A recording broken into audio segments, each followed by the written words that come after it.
अब अथर्ववेद कांड नंबर 4 के अनुवाक नंबर 1 का श्लोक नंबर 5 आपको सुनाना चाह रहा हूं।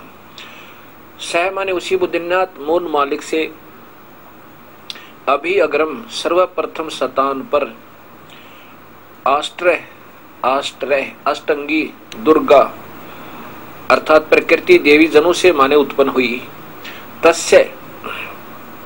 तस्य माने यही उसका, ये समझो। तस्य माने उसी, सम्राट माने राजाधिराज, बृहस्पति जगत गुरु देवता परमेश्वर है।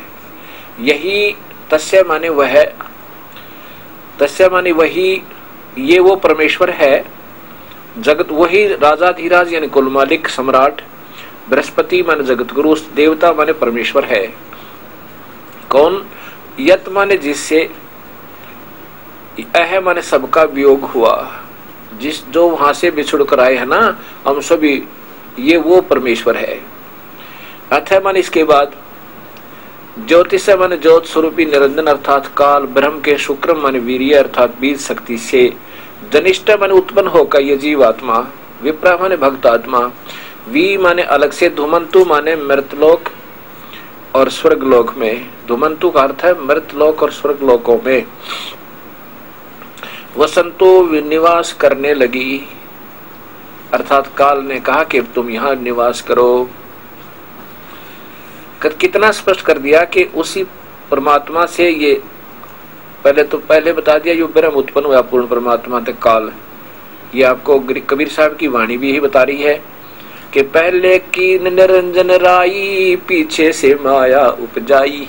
पहले काल भगवान उत्पन्न किया, अंडे में सबल शक्ति तय, और पीछे दिया उस आत्मा का जिसने सबसे पहले स्वीकृति दी थी काल ब्रह्म के साथ जाने की, और दोनों हाथ जोड़ के कि मैं जाना चाहता हूँ, उसका सबसे पहले स्वीकृति देने वाली आत्मा का लड़की बनाया था, अष्टंगी बनाया था। और वही परमात्मा है ये जिससे सबका वियोग हुआ है, जो सारी सृष्टि का रचनहार, जगत पिता, जगत गुरु, देव बंधु, यानी ये लिखा। आगे फिर छठे में कमाल किया कि वही परमात्मा सत भक्ति करने वाले को सतलोक गच्छात माने ले जाता है। नूनम माने निसंदेह, तत् माने वह पूर्ण परमेश्वर ही, अस्य माने इस, काव्य माने शास्त्र अनुकूल साधक। काव्य का अर्थ होता है शास्त्र अनुकूल साधक भक्त। आत्मा जो पूर्ण परमेश्वर की भक्ति विधिवत करता है को वापिस, मह माने सर्वशक्तिमान, देवस्य माने परमेश्वर के, पूर्वस्य माने पहले वाले, धाम माने लोक में। ये धाम जो ये संस्कृत बोल रहा हूं मैं,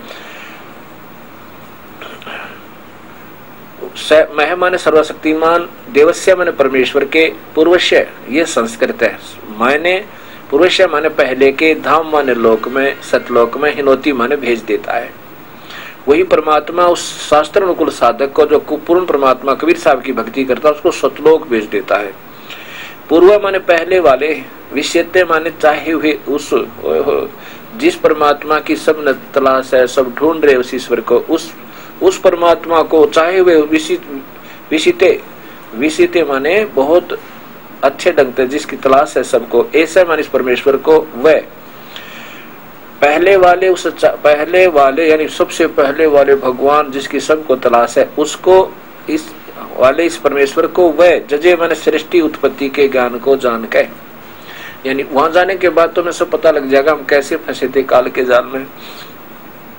बहु अभी बहुत आनंद के साथ, बहु अभी माने बहुत आनंद, साकम माने के साथ, अर्धे माने आधा, ससन माने सोता हुआ, इतथा माने विधिवत, इस प्रकार नु माने सतुति करता है।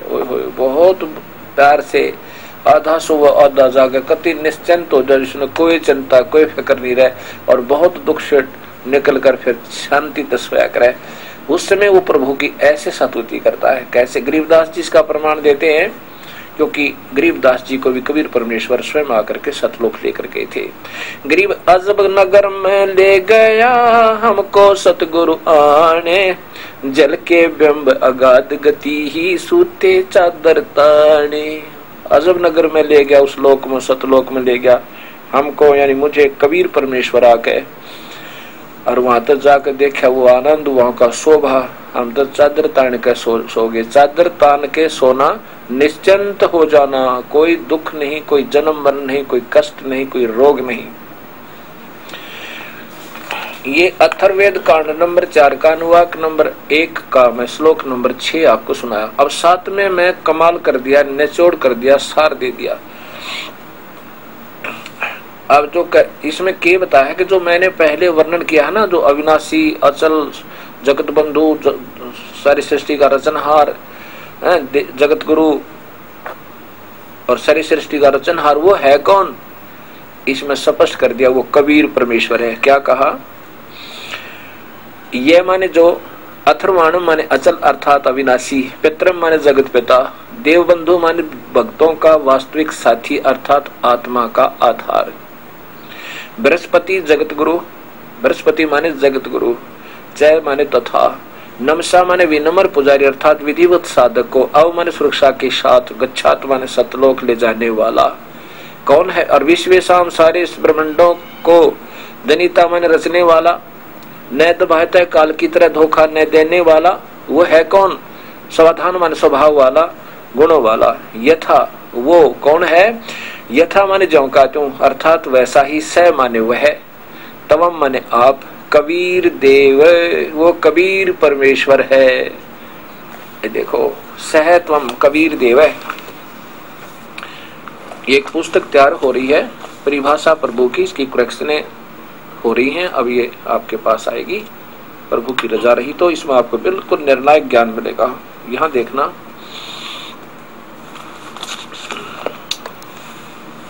ये अनुवाक नंबर 1 4 का कांड नंबर 1 का श्लोक नंबर 7 है मंत्र। ये देखना, इसमें स्पष्ट है, ये अथर्वाणम पित्रम देवबंधु बृहस्पतम नमसा आवचय गच्छात तमाम विश्वेशाम जनिता सह यथा सह कबीर देव, ये वह कबीर परमात्मा है।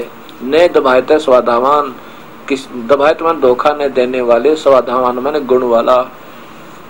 अब देखो वह स्वयं ही, यह माने जो अचल अविनाशी, पित्र माने जगत पिता, देवबंधु भक्तों का वास्तविक साथी अर्थात आत्मा का आधार, बृहस्पति जगत गुरु, नमसा माने विनम्र पुजारी, तथा चय माने तथा नमसा विनम्र पुजारी अर्थात विधिवत साधक को, अव माने सुरक्षा के साथ, गच्छात माने सतलोक ले जाने वाला, विश्वेशाम सर्व ब्रह्मांडों को, जनिता माने रचने वाला, न दबाता काल की तरह धोखा न देने वाला, सौदावान माने स्वभाव अर्थात गुणों वाला, यथा माने ज्यों का त्यों अर्थात वैसा ही, स माने वह, तो माने आप, कबीर देव है।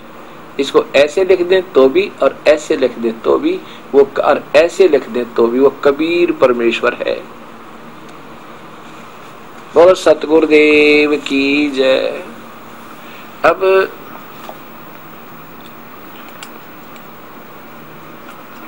सभी भक्त समाज इसको अपनी मान मर्यादा को भूल के, अपने आप को एक भक्त जान के और इस दास को अपना दास जान के,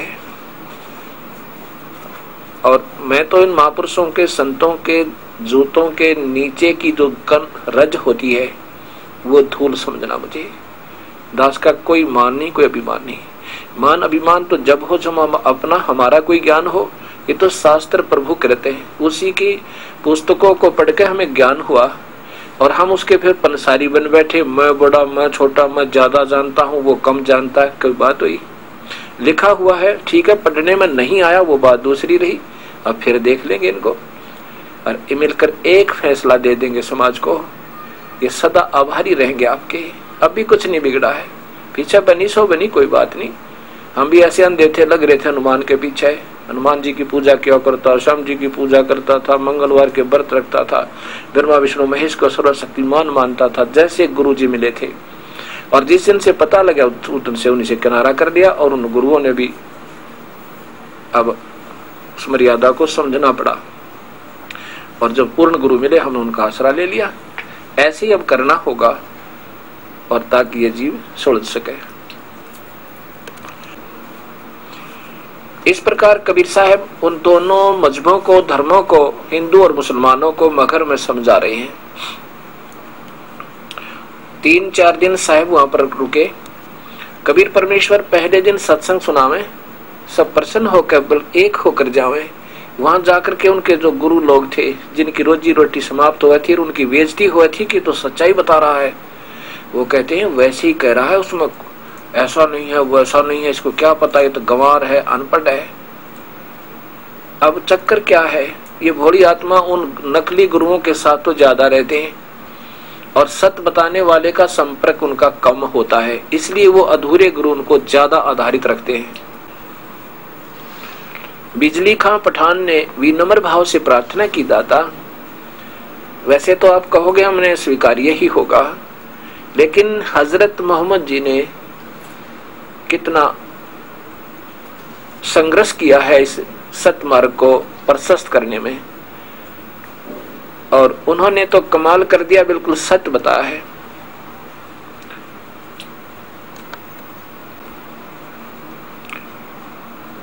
और बताया कि हजरत मोहम्मद जी को तो स्वयं अल्लाह मिले थे, यानी अल्लाह के फरिश्ते आए थे और ऊपर लेकर गए थे। कबीर साहब ने कहा, प्यारी आत्माओं, उस पुण्य आत्मा, उस पाक आत्मा हजरत मोहम्मद को ये काल के दूत मिले थे, जबराइल जैसे देवता फरिश्ते, और इन्होंने अब उसी काल के द्वारा दिया गया संदेश उन तक पहुंचा दिया, और ये प्यारी आत्मा ने उनको परमात्मा मानकर स्वीकार कर लिया।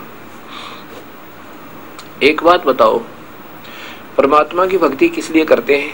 कि घर में सुख रख। जी हाँ, आज तुम कितने दुखी थे, और हिंदू और मुसलमान अपने आधार पर साधना कर भी रहे थे, क्या तुम्हें ये वर्षा हुई? नहीं हुई। अब क्यों हुई? ये तो आपकी रजा है। तो मैं क्या हूं? मैं इससे सिद्ध हुआ कि मैं तुम्हारी जो तुम साधन जिस परमात्मा पर आधारित हो, हिंदू और मुसलमान, तो उससे मैं समर्थ हुआ। तब तो सब स्वीकार करें, तो मैं उससे तगड़ा हुआ, क्योंकि आपके ब्राह्मण लोग कहते थे कि अभी संयोग नहीं है। हिंदू समाज के बता रहे थे वो महात्मा जी, जैसे गोरखनाथ जी भी, और ब्राह्मण लोग भी कहा करते पत्रे वे देख कर कि भाई अभी तो 3 वर्ष तो वर्षा का संयोग ही नहीं है, अर्थात आपके भगवान तो नहीं कर सके, और इसने कर दिया दास ने, तो मैं आपके उन भगवानों से समर्थ का साधक हूं, अपने आप को थोड़ा सा छुपा के। तो हम क्यों ना उसी की समर्थता स्वीकार करें? अब देखिएगा, हजरत मोहम्मद जी का ये जीवन चरित्र है। हजरत मोहम्मद जी का जीवन जीवनी, हजरत मोहम्मद,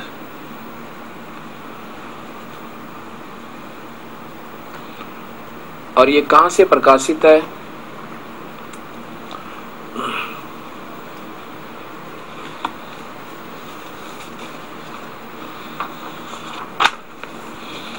ये देखिएगा ऊपर, इस्लाम साहित्य ट्रस्ट प्रकाशन नंबर 81, सर्वाधिकार सुरक्षित है। नाम मूल किताब मोहम्मद अरबी उर्दू, इस्लामी साहित्य प्रकाशन, प्रकाशक हैं मर्जकी मकतबा इस्लामी पब्लिशर्स, दावत नगर, अब्दुल फजल इनक्लेव, अभी जामिया नगर, नई दिल्ली, यहाँ से प्रकाशित है। और मुद्रक है इसका दावत ऑफसेट प्रिंटर्स। इसमें स्पष्ट लिखा है कि हजरत मोहम्मद जी, अभी दिखाऊंगा आपको, हजरत मोहम्मद जी की आयु 25 वर्ष की होगी थी, तब तक शादी नहीं हुई पाई, क्योंकि हजरत मोहम्मद जी के पिताजी जब ये हजरत मोहम्मद माँ के गर्भ में थे, आमिना देवी के गर्भ में थे, उसी समय उनके पिता की मृत्यु हो गई।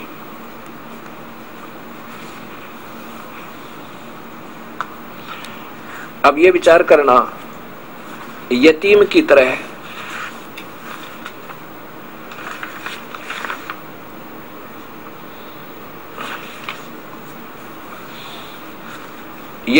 तरह तो उनकी परवरिश हुई। माँ पिताजी के मुख नहीं देखा हजरत मोहम्मद जी ने। और अब यही जीवनी हजरत मोहम्मद मैं आपको दिखाता हूं कि हजरत मोहम्मद जी जब माँ के पेट में थे उसी समय इनकी मृत्यु होगी। हजरत मोहम्मद जी के पूज्य पिताजी श्री अब्दुल्लाह थे। इनके पूज्य दादाजी का नाम अब्दुल मुतल्लिब था। ये देखिए इनके प्रश्न नंबर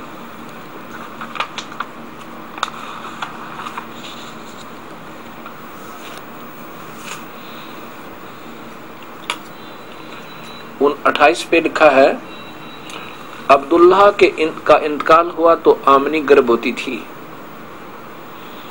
अब्दुल्ला हजरत मोहम्मद जी के पिताजी जब शरीर छोड़ के गए, हजरत मोहम्मद जी के पिताजी, उसमें आमीना गर्भवती थी, अर्थात हजरत मोहम्मद माँ के पेट में थे, पिता के तो दर्शन भी नहीं किए। और फिर यहाँ देखिए 29 नंबर पे है, दाइयों ने सुना मोहम्मद यतीम है। अब्दुल्ला का बेटा मोहम्मद सल्लल्लाहु, दाइयों ने सुना कि मोहम्मद यतीम है, बाप के साये से सदा महरूम है, अर्थात यतीम की तरह जीवन व्यतीत करना पड़ा। और फिर एक खजीदा नाम की औरत से इनकी शादी हुई।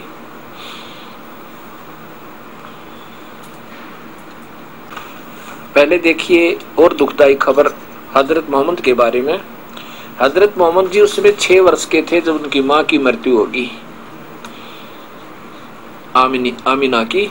वे 6 साल के हो गए तो माँ का जी चाहा कि चलकर सोहर यानी अब्दुल्लाह की कब्र देखें, क्योंकि अब्दुल्लाह रास्ते में मर गए थे। वो भी उनके घर से बहुत दूर उनकी कब्र बना रखी थी, वहीं पर अंतिम संस्कार किया था। नीचे देखिए, सोहर की तरह आमनी भी रास्ते में मर गई, अपने पति की कब्र देखने गई थी। 6 साल के साथ में ये हजरत मोहम्मद जी थे। तो वहां पर हैजफा से 23 मील, जफ्फा से 23 मील पर एक गांव है अबवा, वहां पहुंची तो हालत नाजुक हो गई और फिर संभल न सकी। उनके प्राण पे खेड़ू उड़ गए और वहीं उनकी कब्र बनी। अब्दुल्ला का इंतकाल भी तो प्रदेश में हुआ था, यानी अब्दुल्ला हजरत मोहम्मद जी के पिताजी और माताजी का घर से बाहर ही ठिकाने पर तो मृत्यु भी ना हुई, रास्ते में ये हुए। अब आप यतीम थे, बाप के साये से मरहूम थे। अभी इस यतीमी का एहसास और ज्यादा हो गया। पहले तो यतीम हुए, फिर माँ भी मर गई। बता काल ने के जुल्म कर रखा हमारे साथ है मालिक, और माँ भी चल बसी। और उसके बाद फिर ये 25 साल के हो गए जब इनकी शादी एक खजीदा नाम की 40 वर्षीय औरत से हुई, वो भी बताएं विधवा थी। उसमें आपकी उम्र 25 साल 2 महीने 10 दिन की थी। तो और बीबी खजीदा 40 साल की थी, ये विधवा थी। और उससे शादी, क्यों गरीब आदमी था, माता पिता थे, कोई ना शादी की। लेकिन पुण्य आत्मा बहुत ही, पिछले संस्कार बहुत तगड़े थे हजरत मोहम्मद जी के। अब इस प्रकार ये प्यारी आत्मा शिव के लोक से एक बहुत अच्छी आत्मा आई थी, बहुत पिछले संस्कार भक्ति के बहुत अच्छे थे। खजीदा से शादी के बाद हजरत मोहम्मद जी अपने पिछले संस्कारों वश वो उनकी भक्ति उनको बहुत प्रेरणा देती थी, दबाव देती थी, और रह रहकर उस प्रभु की तलाश में वो लगे रहते थे। और उसी कसक के आधार पर गुफा में बैठकर एकांत सुतान पर स्वयं भजन किया करते थे, भक्ति करते थे। एक दिन वो गुफा में बैठे थे, वहां पर एक फरिश्ता आया और उनको जबरदस्ती ऐसा जान उसका कोई गला घोट रहा हो और दिखाई नहीं दे रहा, जैसे गला घोट रहा हो, और कहता है कि बोल अब पढ़ तू। उनका श्वास जो है घुट गया और बड़ा घबरा गए। अब देखो, रमजान के वो रोजे चल रहे थे, रमजान के दिन थे, यही वो हजरत मोहम्मद की जीवनी जी की जीवनी। और ये प्रश्न नंबर इसके यहाँ देखिएगा, ये ऊपर प्रश्न नंबर है 68 पे, यहाँ लिखा है, इस तरह रमजान के कुछ दिन बीत गए।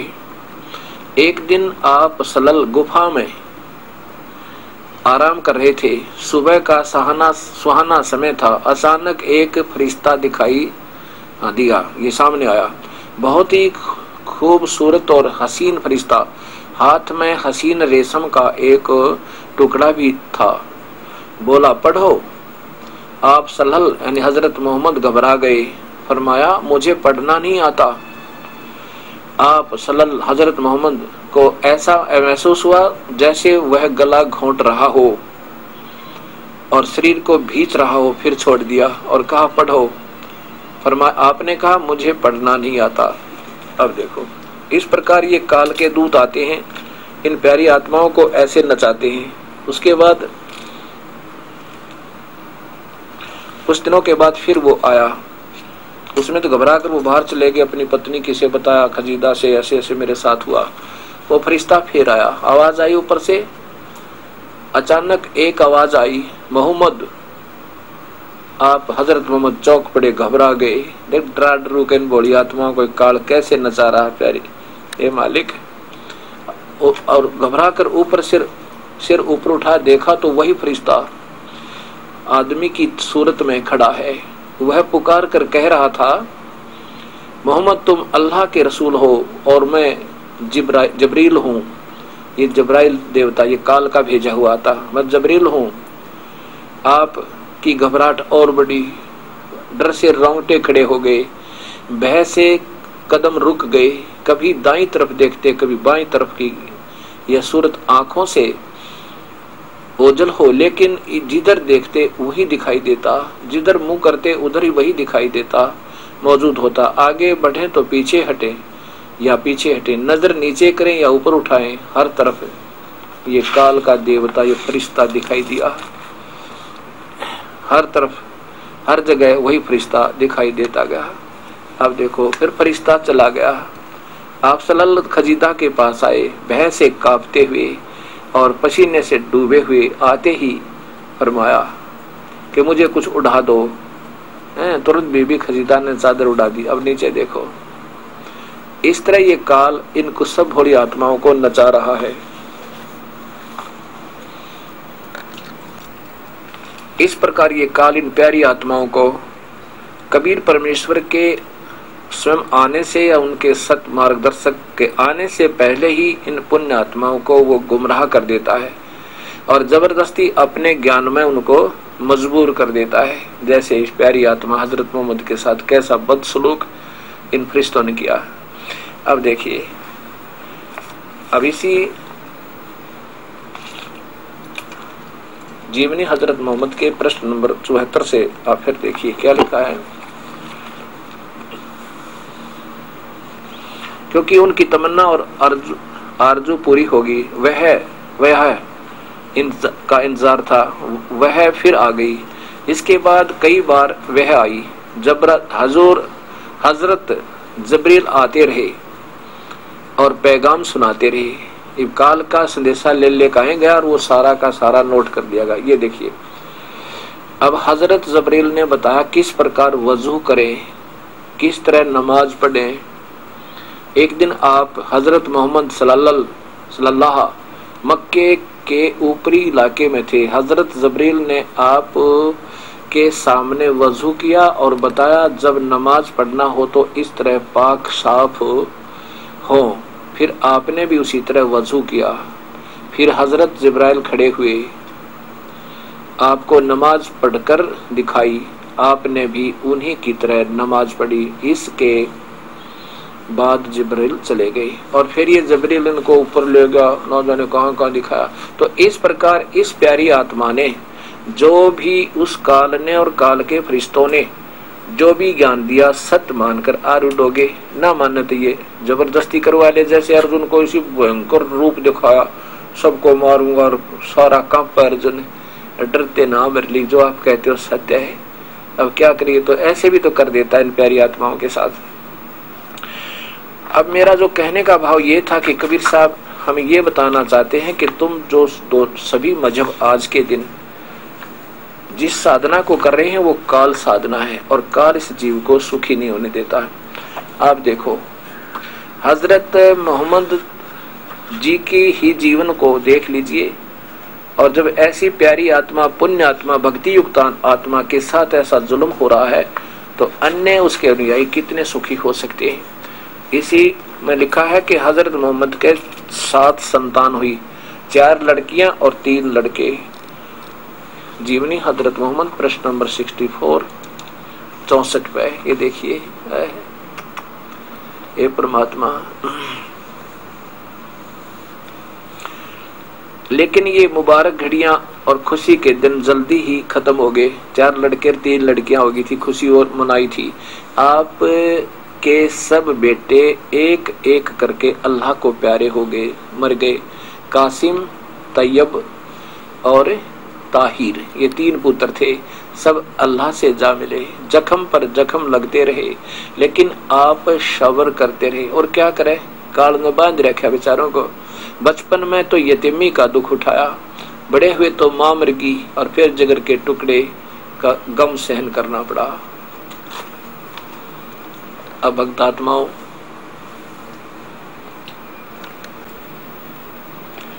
ये स्वयं विचार करो कि हम कैसे सुखी हो सके। जो इतने पुण्यात्मा दिन रात भक्ति किया करते थे, प्रभु को याद करते थे, पिछले शुभ कर्म भी उनके साथ थे, और हजरत मोहम्मद जैसे महापुरुष के साथ भी उनके बेटे उनकी आंखें आगा मर जाए। जिस बाप के 3 बेटे हों और तीनों मर जाए, फिर भक्ति करके दिखाओ, वो देखा भी कोई ना उसकी तरफ, क्या भगवान है। तो कहने का भाव ये है कि पहले हमें ऐसा प्रभु चाहिए जो हमारे ऐसे समय में हमारी रक्षा करे, हमारे बच्चों की रक्षा करे, हमारे धन में वृद्धि हो, हमारा भविष्य ठीक बने।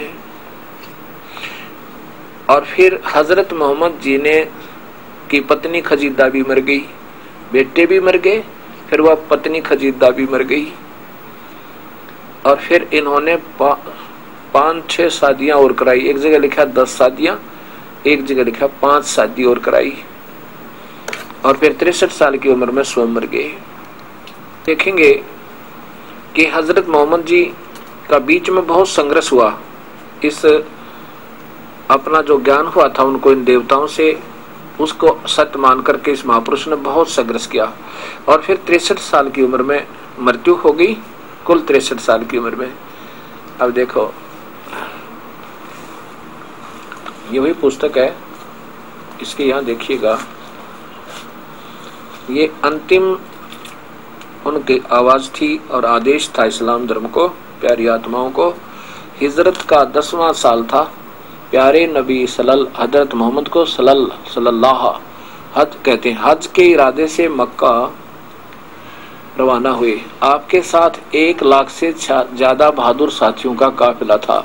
1,80,000 हजरत मोहम्मद जी के अनुयायी हो चुके थे जब इनका शरीर अंत हुआ। इस हज को कहते हैं हिज्जतुल वदा, इसलिए यह हज आपका आखिरी हज था। इसके बाद आपको मक्का, काबा और अरफात की जिरात का मौका न मिला। कुछ लोग इस हज को कहते हैं हिज्जतुल बलाग, क्योंकि रब का जो पैगाम पहुंचाने वाला सल्लल्लाहु दुनिया में आए थे वह वहां पूरा हो गया, यहाँ पूरा हो गया। वह पैगाम था इस्लाम धर्म। हज के अवसर पर प्यारे नबी सल्लल्लाहु अलैहि वसल्लम ने मुसलमानों के सामने एक तकरीर भेजी। वह तकरीर वास्तव में इस्लाम का दस्तूर था। शुरू करते हुए आप यानी हजरत मोहम्मद जी के ये आदेश से ध्यान से सुनना पढ़ना है। ने फरमाया, प्यारे भाइयों, मैं जो कुछ कहूँ ध्यान से सुनो, क्योंकि हो सकता है कि इस साल के बाद मैं तुमसे यहाँ न मिल सकूं। इसके बाद आप हजरत मोहम्मद सल्लल्लाहु ने सारे मुसलमानों को आखिरी वसीयतें दी की। इन वसीयतों का निचोड़ यह है कि अल्लाह की किताब और उनके रसूल की सुन्नत मजबूती से पकड़े रहना, लोगों की जान माल और इज्जत का ख्याल रखना। देखियो कमाल की बात, नीचे कोई अमानत रखे तो उसमें खयानत न करना, और खून खराबे और ब्याज के करीब ना फटकना। जो महापुरुष खून खराबा करने तो मना करे, क्या वो मांस खाने की अलाउ करेगा? कभी नहीं। इन्होंने मांस नहीं खाया हजरत मोहम्मद जी ने, और ब्याज भी मना करे जो, तो बताओ वो कहेगा कि तुम बकरे खाओ और ऐसा करो वैसा करो। ये सिर्फ बाद में इन जीव के चठोरों ने, इन काजी और मुल्लाओं ने, और साथ में ये किसी में प्रवेश करके ये प्रेत आत्मा, ये फरिश्ते और ड्रा ड्रू को कहते मैं फलाना बोल रहा हूँ, मैं ऐसे कर दूंगा, मैं वैसे कर दूंगा, तुम ऐसे लोग बोलो। इन बड़ी आत्माओं ने ड्रा ड्रू कहिए आगे गलत आदेश दे देते हैं।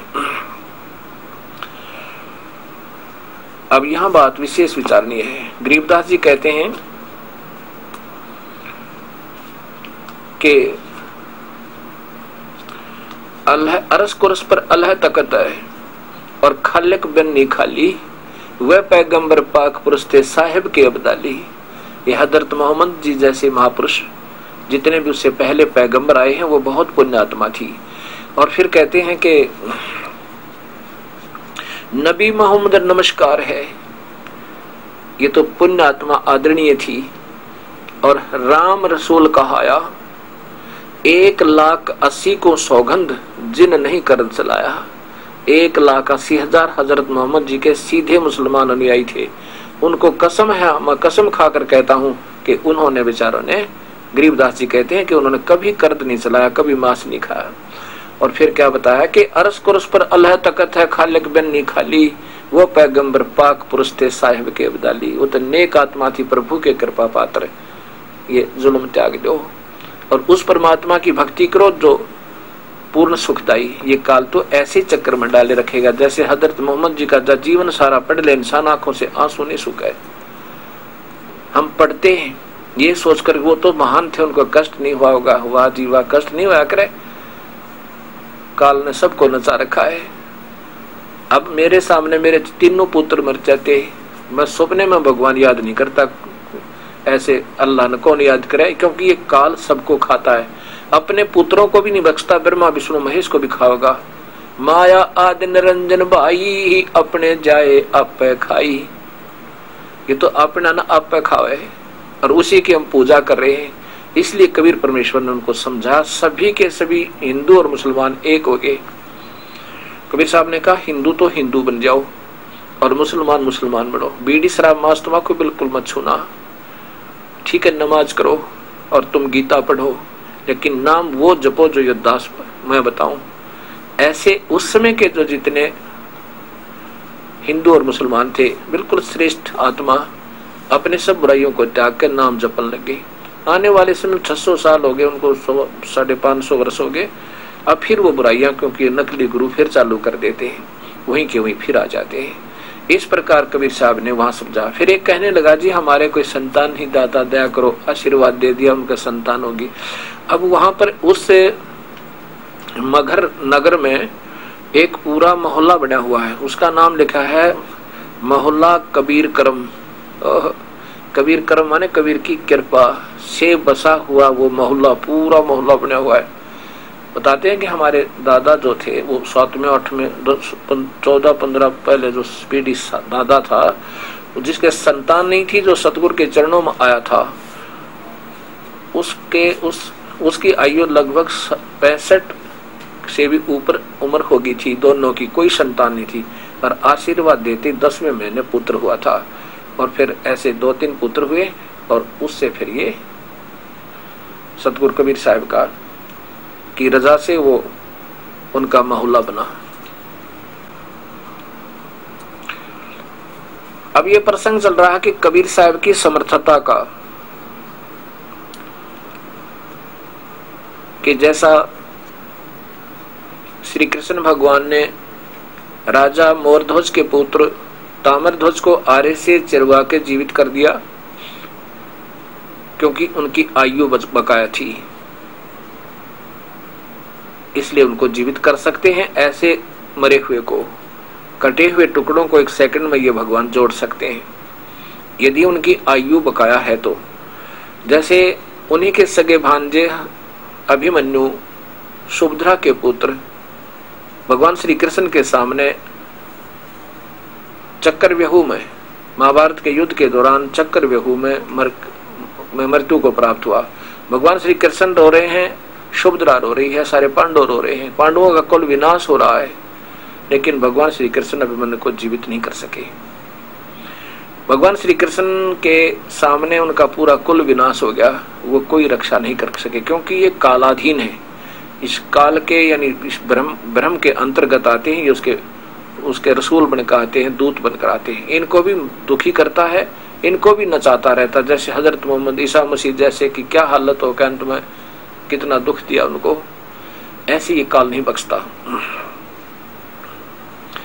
कबीर परमेश्वर हमारी आयु बढ़ा सकते हैं, यदि हमारी आयु समाप्त हो चुकी है तो भी बढ़ा सकते हैं। अब आपको 2-3 प्रमाण दूंगा, 3-4 प्रमाण। कुछ तो 2 तो ऐसे होंगे जो मुर्दे काफी दिन के थे, उनको दोबारा जीवित किया, उनकी आयु नहीं थी। और कुछ उसी के पैरेलल इक्विवेलेंट दूंगा, बराबर दूंगा, ताकि ये प्रभु इतना भी कर सकते हैं, इनसे ज्यादा भी कर सकते हैं। प्रधानमंत्री मुख्यमंत्री वाली राहत भी दे सकता है और उससे ज्यादा भी दे सकता है, ऐसे समझना। एक बार सिकंदर लोधी को जलन का रोग हो गया, इतना भयंकर जलन का रोग हुआ कि सब जगह इलाज करवाया, सब जंतर मंतर करवाए, हिंदू मुसलमान संतों से भी प्रार्थना की, मुसलमान काजी और मुल्ला और शेख तक की पीर ने भी अपने जंतर मंतर सारे कर लिए, लेकिन दिल्ली के बादशाह सिकंदर लोधी का जलन का रोग नहीं समाप्त हुआ। जलन का रोग कैसा होता है? जैसे किसी का हाथ पैर अग्नि में जल जा और उसमें इतनी भयंकर पीड़ा होया करे, असहनीय, इतना दर्द हो। ऐसे ही वो जलन का रोग जो होता है उसमें जला दिखाई नहीं देता, जलता नहीं, पर जलन इतनी ही होती है जितना जले हुए में होती है। और सारा शरीर तड़पे दुष्कर्मों के कारण, क्योंकि कर्म से दुख कर्म से सुख होता है। अंत में वो मृत्यु की घड़ियां गिने और दिन रात रोए। किसी ने बता दिया कि काशी में कबीर नाम के महान आत्मा परमेश्वर तुल्य आए हुए हैं, अगर वो मेर कर दें तो बेड़ा पार हो जाए। सिकंदर लोधी ने वहां चलने का तैयारी की, काशी में, बनारस की तरफ, और पहले घुड़सवार दूत भेज दिए कि काशी नरेश वीर देव सिंह बघेल से कहो कि राजा बादशाह आ रहे हैं। अब वो सभी नवाब, सभी राजा, छोटे छोटे राजा दिल्ली के बादशाह के अंतर्गत आते थे। उसी समय वीर देव सिंह बघेल ने पूरी व्यवस्था अपने रेस्ट हाउस में कर दी, खूब सजा दजा दिया। हाथी पर बैठकर सिकंदर लोधी वहां कई दिनों में पहुंचा। जाते ही राजा सिकंदर लोधी के खाने की, चाय पानी जलपान की तैयारी की। मेज के ऊपर के नाना प्रकार के काजू, दूध, किशमिश, जूस, फल फ्रूट सब रख दिए और सिकंदर लोधी मायूस हुआ बैठा है। वीर देव सिंह बघेल प्रार्थना करते, परवदिगार भोजन पाओ, नाश्ता करो, दाता जलपान करो, भोजन पाओ। सिकंदर ने कहा, वीर सिंह भाई मैं कुछ नहीं खा सकता, मेरी तो बहुत बुरी हालत हो गई है। और इसका यहाँ सुना है कि कोई कबीर नाम का कोई संत साधु है और वो मेरे इस दुख का अंत कर सकता है, क्या आपको मालूम है उनमें कोई शक्ति है? सिकंदर लोधी ने वीर देव सिंह बघेल काशी नरेश से कहा, पूछा। अब वीर देव सिंह बघेल की आंखों में पानी आ गया और कहा, परवरदिगार आप ठीक ठिकाना आ गए, अब बादशाह आप ठीक ठिकाना आ गए, अब आपका दुख का समाप्त होने का समय आ गया, यानी समाप्त है समझो, आप सही जगह पर आ गए। और ये वही परमेश्वर है, ये वही कबीर है जिसने उस दिन वो गाय मरी हुई और उसका बच्चा भी जीवित किया था। ओहो, वो को कबीर है, और ज्यादा उत्साहित हो गया, भाई अवश्य बात बनेगी। मेरे तो को तो इस शेख तक ही ने बहका दिया कि वो जादू जंत्र जाना था, और कभी ऐसे मुर्दे गऊ कटी हुई जीवित हुआ करती है, वो तो जादू करके दिखा दिया, कटा हुआ दिखा दिया, फिर जोड़ दिया, ऐसे हो जाता। अब ये नकली गुरु होते हैं ना, ये तो ज्यादा संपर्क में रहते हैं, तो राजा ने सोच लिया भाई ऐसे जादू भी कर दिया होगा, चलो हो गया सो हो गया। लेकिन अब वो बात फिर याद आई, वो ये वही कबीर है, अकाजी वही कबीर है। तो सिकंदर लोधी ने कहा कि वीर सिंह जल्दी बुलवा दे, मैं बहुत दुखी हो रहा हूं, जल्दी बुलवा दे उस कबीर को। अब वीरदेव सिंह बघेल कहने लगा, प्रभु ए मालिक, वैसे तो आपकी इच्छा, जैसे आप कहोगे ऐसे कर देगा आपका दास, बुला दूंगा, लेकिन कहा करते हैं संतों को बुलाना नहीं चाहिए। और बुला भी लिया हमने, वो हमारे राज आदेश से आ भी गए और उन्होंने रजा नहीं बख्शी हृदय से, तो कोई लाभ नहीं होगा दाता, वैसे आपका जैसा आदेश हो मैं तैयार हूं। तब सिकंदर लोधी कहने लगा, भाई वीर सिंह मत बुलाना, मैं चलूंगा। जब 800 किलोमीटर आ गया तो और आधा 1 किलोमीटर और चलूंगा। उसी समय सिकंदर लोधी और वीरदेव सिंह बघेल और साथ में अंगरक्षक हाथी पर बैठकर चल पड़े। कहा कि वीरदेव सिंह बघेल ने कहा कि वो इस समय गुरुदेव, क्योंकि वीरदेव सिंह बघेल के वो गुरुदेव हो चुके थे। कौन? कबीर साहब। वीर सिंह ने कहा कि वो इस समय रामानंद जी, अपने गुरुदेव रामानंद जी के आश्रम में विराजमान हुआ करते हैं, ये उनका वहां मिलने का समय है। और शेख तकी जो धार्मिक गुरु था सिकंदर लोधी का, वो कहने लगा, मैं नहीं जाया करता इन काफिरों के आश्रमों में, तुम जाओ, मैं तो यहीं रहूंगा रेस्ट हाउस में। सिकंदर लोधी डरे उसने, क्योंकि वो सारे उन मुसलमान बड़ी आत्माओं को काबू में रखा करें, मजहबी लोग हैं ये गुरु, क्योंकि वो बड़ी आत्मा इनको भगवान माने के पीछे लगी रहती हैं और ये इनका सीधा नरक में ले जाने का टिकट बनाए रखे। वहां आकड़ पाट गया और कहने लगा, मैं नहीं जा करता इन काफरों के आश्रमों में। सिकंदर बोला, जी आप विश्राम कर दो, मैं जाऊंगा, मैं दुखी हूं, तो क्या दुखी है, तेरा दर्द होगा जो पता लगेगा, तू जागा कि नहीं जागा। अब मन मन में ऐसा सिकंदर लोधी सोच के और चल पड़ा। कहा, पीर जी आप विश्राम करो, क्योंकि इस पीर ने वो गलत भी नहीं बोल सकता, क्योंकि सारे बूढ़ी आत्मा मुसलमानों को काबू में कर रखा उसने। राजा उस तो उड़ रहे, कहीं तेरा राज ना चला जा।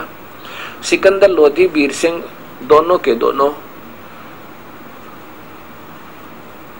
स्वामी रामानंद जी के आश्रम के द्वार पर पहुंच गए, मुख्य द्वार पे। वीर सिंह को वो वहां के सेवक जानते थे कि काशी नरेश है और साहेब का शिष्य है। सब उन्होंने प्रणाम किया, सेवकों ने प्रणाम किया राजा से। नरेश ने पूछा, काशी नरेश ने पूछा कि परवरदिगार हैं यहाँ पे, साहिब कबीर यहाँ पर हैं। सेवक जो द्वार पे खड़ा था उसने बताया कि अभी आए नहीं है। तो सिकंदर लोधी ने कहा कि आश्रम में विश्राम कर लेते हैं, जब तक आएंगे। सेवक ने बताया कि आएंगे अवश्य, आ जाएं, अब 10 मिनट में आ जाएं, घंटा लगे, पर आते अवश्य हैं, कभी नागा नहीं करते। और ये समय आने का ही है उनका। इस उद्देश्य को लेकर सिकंदर लोधी ने कहा कि चलो आश्रम में विश्राम कर लेते हैं। वीर सिंह ने कहा, क्योंकि वीर सिंह नियमों को जानता था, वीर सिंह ने कहा कि स्वामी जी से पूछो कि दिल्ली के बादशाह आए हैं और साथ में मेरा भी नाम बताना, और आपके आश्रम में विश्राम करना चाहते हैं जब तक कबीर साहब आवे, और आपके दर्शनाभिलाषी हैं। सेवक ने जाके रामानंद जी से प्रार्थना की कि ऐसे ऐसे दिल्ली के बादशाह सिकंदर लोधी आए हैं और साथ में वीरदेव सिंह बघेल काशी नरेश भी हैं, आपके दर्शन चाहते हैं और साथ में इंतजार करना चाहते हैं कबीर साहब के आने तक। इस बात को रामानंद जी ने कहा, इस बात को सुनकर कि मैं इन मुसलमानों का, मांस खाने वालों का, राक्षसों का दर्शन ही क्या करता। अब देखो कितने उच्च विचारों के आदमी, महापुरुष, 100 मेरे ख्याल 15-16 साल की हो चुकी थी उम्र उनकी, और अभी भी ये खचड़ा भरा रहता है, ये हिंदू है, ये बुरा है, ये मुसलमान है, ये बुरा। विद्वान पुरुष कहाँ है, और हिंदू क्या कम है जो मांस खाते हैं। लेकिन ये गुरु लोग है ना, ये स्वयं खावे, हिंदुओं के गुरु मांस और मुसलमानों को बुरा बतावे, और मुसलमान खूब बुराई करे और हिंदुओं को बुरा बतावे। ऐसे ये अनजानपने में हम एक दूसरे से दूर होते जा रहे हैं। तो रामानंद जी ने पहले, रामानंद जी तो किसी जाति वालों को नजदीक नहीं आने देता था, छोटी जाति वालों को, और ना ही नाम देता था, ना उपदेश देता था, ना भक्ति अधिकारी बनाता था। कबीर साहब ने उनका पहले भ्रम तोड़ा था कि गुरुदेव यहाँ पर कोई दो नहीं है, कोई जाति नहीं, हमारा एक जीव जाति है, मानव अपना धर्म है। और कबीर साहब ने जो सतलोक दिखाया, अपनी प्रभु समर्थता दिखाई, तब उन्होंने स्वीकार कर लिया था। अन्य जाति वालों को तो वो नफरत नहीं करते थे, लेकिन मुसलमानों से नफरत अब भी कर रहे थे। और यदि जब तक हमारे अंदर द्वितीय भाव और राग द्वेष और एक दूसरे को छोटा बड़ा हे समझते हैं, मन में खोट रहेगा, अवश्य रहेगा, वो प्रभु को पसंद नहीं। इसलिए रामानंद जी का ये खोट निकालना था, ये जो थोड़ी सी रह रही थी ना कमजोरी, ये भी निकालनी थी। और उधर से सिकंदर लोधी को अपनी समर्थता का प्रमाण भी देना था कि ये पुण्यात्मा हो सके चरणों में आ जाए और ना जाने कितने जीवों को राजा तो और ज्यादा को परेशान मतलब तैयार कर सकता है, शरणों में ला सकता है। जब राजा ही लग जाएगा तो सभी सोचते हैं कि कुछ ना कुछ तो अवश्य है सत्य वहां पर। तो इस भाव से कबीर साहब ने ये एक तीर से दो शिकार करने चाहे थे।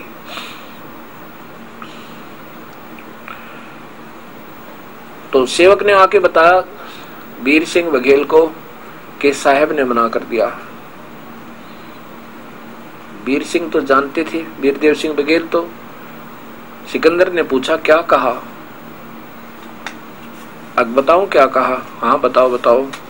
कि स्वामी जी ने कहा कि मैं इन मांस खाने वालों का मुख नहीं देखा करता और यहां रुकने की कोई आवश्यकता नहीं। अब सिकंदर लोधी दिल्ली के बादशाह और एक छोटा सा महात्मा उसका ऐसा अनादर कर दे तो के कोई मन में बाकी नहीं रही। बहुत कोपित हुआ और निकाल ली तलवार और चला गया। जब अंदर ही कौन रोका उसने? मालिक। जाकर के रामानंद जी अपने आसन पर बैठे थे, गुस्से में जाकर उनकी गर्दन काट दी।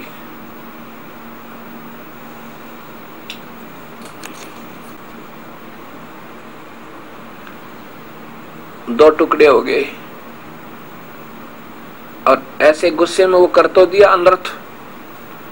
बाद में ध्यान आया, सिकंदर लोधी कहने लगा वीर सिंह मैं पापी आत्मा हूं, आया था दुख निवारण कराने के लिए, ये पाप और मोल ले लिया।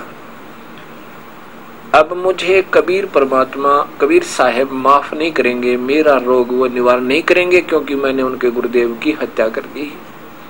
वीर सिंह चल वापस, मैं तो भुगत के ही मरना होगा, अब मेरे दुख का अंत नहीं हो सकता। ऐसा सोचता हुआ कहता हुआ वापस आ गया। बाहर निकले आश्रम से। उसी समय देखा सामने कबीर परमेश्वर आ रहे हैं। वीर सिंह ने कहा प्रवर्तिक हे राजन, ये गुरुदेव तो ये आगे परमात्मा ये आ रहे हैं सामने, ये कबीर साहब है। और जो ही वो नजदीक आए कबीर साहब, वीरदेव सिंह बघेल ने दंडवत प्रणाम किया उसी मिट्टी में लेट के। अब अगर सिकंदर लोधी ने रामानंद जी की हत्या न की होती तो सिकंदर लोधी में अकड़ रहती, वो प्रणाम नहीं करता, दंडवत नहीं करता लेट के। अब उसने भयभीत इतना हो गया कि कहीं श्राप ना दे दे महापुरुष तुझे, ये सोच के डरते ने, और कहीं तरह रोग निवारण ना हुए, डरते ने उसने भी दंडवत प्रणाम किया। जो ही दोनों ने लेटकर पूरा साष्टांग प्रणाम होता है, दंडवत लेट कर प्रणाम किया कबीर परमेश्वर के चरणों में। उसी समय कबीर परमेश्वर ने दोनों के ऐसे सिर पे हाथ रखा और कहा ये दो नरेश आज इस दास के पास कैसे आना हो गया? जो ही हाथ से स्पर्श किया उस सिकंदर लोधी का जलन का रोग छू मंत्र हो गया, बिल्कुल समाप्त हो गया, जैसे कभी दर्द रहा ही ना हो। और चरणों में पड़कर और ज्यादा श्रद्धा होगी। ऐसे लेटे लेटे ने दोनों चरण पकड़े रहा और रोता रहा। परवरदिगार मैं पापी आत्मा हूँ, आपने मेरा उद्धार कर दिया, मेरे मालिक मुझे बख्श दो, दाता मुझे बख्श दो परवरदिगार। कबीर साहब ने कहा कोई बात नहीं, उठो राजन, बख्श दिया। सिकंदर लोधी को मालूम था कि ये फिर श्राप दे देंगे, इनको पता लगेगा कि उनके गुरुजी की हत्या होगी। सिकंदर लोधी ने कहा कि दाता मुझे माफ कर दो, मैं पापी आत्मा हूँ। कबीर साहब ने कहा कर दिया माफ, चिंता ना करे, मैं वचनबद्ध हूँ। मैंने जो, क्योंकि वो जान ही जान थे अगे होना, ये तो बहुत दुखी हो रहा, अब इसने गलती तो कर दी है। खड़ा हो गया, अब बता क्या किया तूने? कबीर साहब ने पूछा। सिकंदर लोधी ने कहा परवरदिगार वो सारी कथा बताई, हम आपके दर्शनार्थ आए थे, आपके पूज्य गुरुदेव ने हमारा अनादर किया और इस पाप आत्मा ने मैं इस नीच आत्मा ने आपके गुरुदेव की हत्या कर दी। छो में गुस्से में मालिक ने माफ कर दो। कबीर साहब बोले भाई कोई बात ना, ये तो अपने अपने संस्कार थे, क्या मेरा गुरुदेव की हत्या आपके हाथ से लिखी होगी प्रभु ने, वो हो गया सो हो गया, इसमें क्या अब क्या बनना है, चिंता ना करे, कोई बात नहीं, आजा ऐसे करना, अंतिम संस्कार करवा जा, नहीं तो तुझे दुनिया थूकेगी। यूं कहकर कबीर साहब आश्रम की तरफ चल पड़े और सिकंदर लोधी, वीरदेव सिंह बघेल दोनों पीछे पीछे चल पड़े। उस समय सिकंदर लोधी कहने लगा वीरदेव सिंह, भाई आज देखे भगवान, सुना करते अल्लाह है, अल्लाह ऐसे सुख देता है, पर हमने आज तक ऐसा सुख नहीं मिला था, ऐसा प्रमाण नहीं मिला था। और दूसरी बात कि जब मैंने ये कहा कि आपके गुरुदेव का मैंने हत्या कर दी, इनके मुख पर सिकन भी नहीं आई, ना त्योड़ी चढ़ी, ना गुस्सा होया। ओए होए, समुद्र से भी ज्यादा सहनशील ये साधु लक्षण मैं आज तक नहीं देखे वीर सिंह। अब वीर सिंह मन मन में कहता कि ये तो रिहर्सल है, ये तो ट्रेलर है, आगे देखियो क्या होगा। अंदर चले गए और वीरदेव सिंह बघेल भी और साथ में बिजली वो सिकंदर लोधी भी। अंदर जाकर कबीर साहब जब अंदर प्रवेश किया तो सेवक भागे आए, कहा कबीर साहब गुरुदेव की हत्या कर दी सिकंदर लोधी ने। कबीर साहब ने कहा नादानो, संत कभी मरते हैं क्या, ये तो 5 तत्व का पुतला है, ये तो छोड़ के जाना ही था, वृद्ध शरीर हो रहा है, इन्होंने लीला करनी थी, छोड़ के अपना क्यों चिंता करते हो। इतने में सिकंदर लोधी भी साथ साथ आ गया, उसको देखकर सब घबरा गए, यूं तो फिर आ गया और सब चुप करके खड़े हो गए, कति खामोश, जैसे सन्नाटा छा गया। हाँ कि फिर वापस आ गया। अब कबीर साहब के धड़ पे और शीश पे अलग से चादर डाली हुई थी 2 टुकड़ों पे। कबीर साहब ने चरणों में दंडवत प्रणाम किया अपने गुरुदेव के, मृत शरीर के, उस कत्ल शरीर के, और कहा परवरदिगार उठो। फिर खड़े होकर उनके चरणों की चादर छुई और ऐसे मत्था टेका, मालिक एक बार उठियो, आपके दर्शनार्थ दिल्ली से बादशाह आए हैं, काशी नरेश आए हैं, संध्या आरती का समय हो गया, परवरदिगार एक बार उठना। यूं कहते दूसरी बार जब मालिक ने कहा, वो सिर उठ गए, वह गर्दन उठकर धड़ पर जुड़ गए और रामानंद जी जीवित हो गए। बोलो सतगुरुदेव की जय, बंदी छोड़ कबीर साहेब की जय।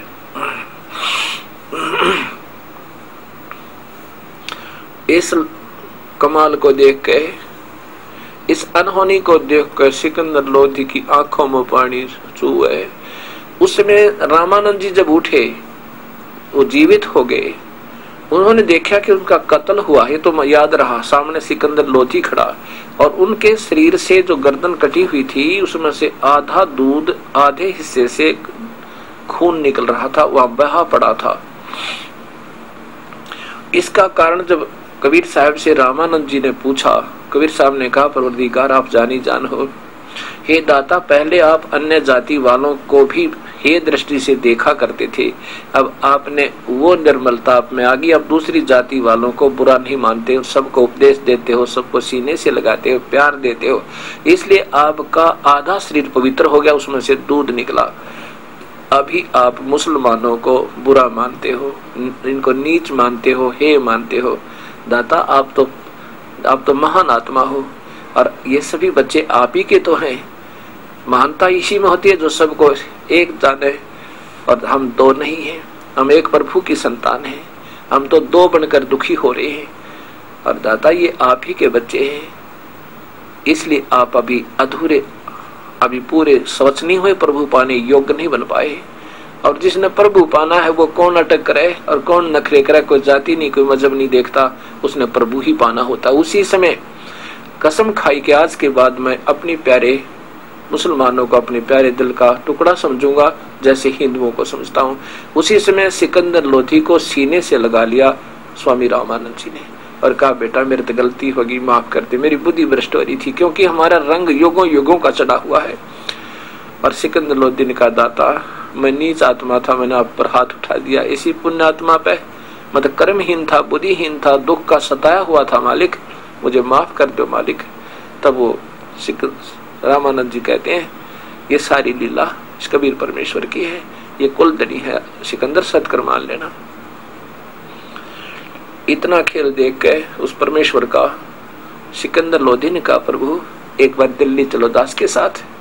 कबीर साहब ने कहा कि दिल्ली जब चलूंगा जब तू मेरा नाम ले लेगा, मेरा शिष्य होगा और भक्ति सत करेगा, जीवन सा नहीं करेगा, जबरदस्ती हिंदुओं से मुसलमान नहीं बनाएगा। इनको ये ज्ञान स्वतंत्र मार्ग है, अपना ज्ञान देकर के हम अपना बना सकते हैं, जबरदस्ती नहीं करना चाहिए। उसने सिकंदर लोधी ने कहा, दाता जो आप कहोगे वैसे करूंगा। कहा कि मांस नहीं खाएगा, सिकंदर लोधी से कहा। कबीर साहब ने कहा कि, और सिकंदर लोधी बोला नहीं खाऊंगा, मैं तो नहीं खाऊंगा, लेकिन इन अन्य इन पीर प्यारों के मेरे बस की नहीं दाता, ये तो अपने हिसाब से चलेंगे। मैं आपका दास बिल्कुल मांस नहीं खाऊंगा और जहां तक हो सकेगी जीव हिंसा तो बंद करवा दूंगा और मैं आपका उपदेशी हो जाऊंगा, मुझे नाम दे दो। कबीर साहब ने कहा मुसलमान बन जाओ, बीड़ी शराब मांस तम्बाकू छूना नहीं, आन उपासना नहीं करनी, नमाज करना, लेकिन रोजे करने से भी कोई लाभ नहीं है। हाँ, ये मंत्र जाप करना। सिकंदर लोधी ने स्वीकार किया और अगले दिन 2-4 दिन वहां रुक के फिर दिल्ली को प्रस्थान किया। कबीर साहब भी साथ ले लिए, अपने ही अंबारी में, अपने हाथी में वाले उस अंबारी में बैठा लिया मालिक को और चल पड़े। अब इस बात की जलन शेख तकी का होगी, जो पहले वाला गुरुजी था। उसने सोचा भी तेरी प्रभुता गई, यो तो कबीर की प्रभुता हो जाएगी, यो तो भाई बात बिगड़गी और कहीं ऐसा ना हो तेरी रोजी रोटी जावे। अब वो हो गया इस बात की ताक में कि कैसे कबीर को नीचा दिखाऊं और राजा की दृष्टि से गिरा दूं ताकि तेरी प्रभुता बनी रहे, झूठी साची करके। ऐसी सकीम तगड़म पगड़म करता हुआ आ रहा है। चलते चलते एक दरिया के ऊपर रात्रि के समय सभी काफिले ने पड़ाव किया कि यहाँ रात रुकेंगे, शाम का खाना बनाएंगे, पानी है, सुबह नहा धो के खाना खा के यहाँ से प्रस्थान करेंगे। ऐसा सोचकर वहां पर सभी पड़ाव लगा दिया। अब सुबह का समय था। शेख तकी रोजाना राजा के पास सुबह सुबह आया करता था, उस दिन नहीं आया। तो राजा ने सोचा अब हम चल लेते हैं, पीर से पूछे क्या बात आज कैसे मुंह चढ़ाए हुए है। पूछा कि हे शेख तकी, हे गुरुदेव क्या बात, आप मायूस क्यों हो? कि मायूस क्यों नहीं हो, तुझे मेरी क्या आवश्यकता है, तूने तो गुरु मिल गया ना, वो पाखंडी ढोंगी। अब सिकंदर लोधी कहने लगा ऐसा नहीं कहा करते संतों को, कहूं क्यों ना, तुझे मेरी क्या आवश्यकता है, उसमें क्या देखा तूने ऐसा। कबीर साहब और सिकंदर लोधी कहने लगे पर पीर जी मेरे जलन का रोग था और हाथ लानते इनके साथ सप्रस मात्र से मैं स्वस्थ हुआ और मैंने इनके गुरुदेव की गर्दन काट दी थी रामानंद की और मेरे सामने जीवित किए, ये तो परमेश्वर आए हैं। अब शेख तकी कहने लगा अगर ये अल्लाह है ना तू मानता है तो मैं जब मानू जब मेरे सामने कोई मुर्दा जीवित कर दे, और नहीं तो जा करके मैं कह दूंगा सब मुसलमानों को कि राजा काफिर हो गया, अवज्ञाकारी हो गया है, ये हिंदू धर्म में जा चुका है और तेरा वहां राज नहीं रहेगा। अब राजा डर गया, आगे तो पक्का उस्ताद है, जाते काम करेगा, तो क्योंकि सब बड़ी आत्मा इन गुरुओं पीछे बंद रही है, चाहे नृत्य कराओ और चाहे बुला करवाओ किसी का। तो फिर हाथ जोड़े दाता आप कैसे मानोगे कि मैं जब मानूंगा कि मेरे सामने जीवित कर दे किसी मुर्दे को और फिर कह दूंगा कि अल्लाह आया है, फिर मैं भी मान लूंगा। अब सिकंदर लोधी मायूस होकर कबीर साहब के पास बैठ के जाके जानी जान अंतर्यामी कबीर परमेश्वर ने कहा कि राजन क्या बात है, बहुत मायूस नजर आ रहे हो, क्या कोई राजकाज की बुरी खबर सुन ली क्या तूने? अगर नहीं दाता आपके रहते राजकाज में क्या हो सके, लेकिन मालिक मेरे दुख का कारण बताऊं? हाँ कहाँ बताओ, कोई बात नहीं। कि ये जो मेरे गुरुजी है ना पुराने, ये पीर जी, ये मेरे सिर में दर्द है, अगर मैं इसकी बात नहीं मानूंगा तो जाते ही सारे मुसलमानों को ये ऐसा बैक आएगा कि मेरी कोई नहीं सुनेगा। और दाता ये ऐसे ऐसे जद लगाए हुए है, ये कहता है कि तू काफिर हो गया, हिंदू हो गया, मैं ऐसे बताऊंगा ऐसे कहूंगा, और मालिक अब मेरा राज गया,